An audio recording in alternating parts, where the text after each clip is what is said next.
करोडौंको सम्पत्ति, गाडी, अकुत गाडी, अर्बौंको सम्पत्ति जसको छ कि म पनि सांसद हो नि त। म घर बनाइरहेको छु, 3 वर्षमा मैले घर कम्प्लिट गर्न सकेको छैन। किन भन्दाखेरि त मसँग आर्थिक उपार्जन पूर्ण रूपमा सशक्त जति हुनु पर्थ्यो त्यति नभएर हो नि त। जसले गर्नुभयो त्यो व्यक्तिलाई प्रहार गर्ने हो कि।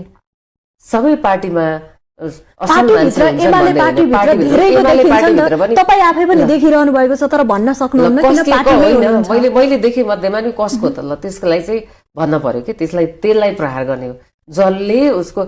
तर हाम्रो कस्तो हुन्छ भनेदेखि सम्पत्ति विवरण सबै बुझाइएको हुन्छ, हिसाब किताबको घाटा नोक्सान सबै हुन्छ, सबै हुन्छ।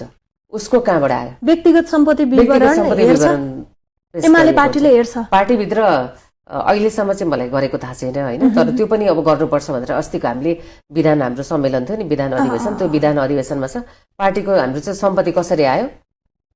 जस्तै हामीले सरकारी पद अहिले धारण गरिरहेको बेला हाम्रो वार्षिक आफै भन्नु न सांसदको तलब कति हुन्छ, मन्त्रीको कति हुन्छ थाहा छ नि, सबैलाई थाहा छ नि।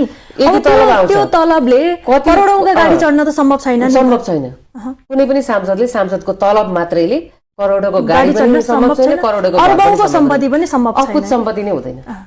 तर एमालेमा देखिन्छ, देखिँदैन, सबैको देखिँदैन। आरोप त आइरा हुन्छन्, सबैको छैन। केही व्यक्ति छन् होइन, केही व्यक्ति हुनुहुन्छ भने जो प्रति चाहिँ छ लागेको उहाँहरूलाई टार्गेट गर्ने, उहाँको हामी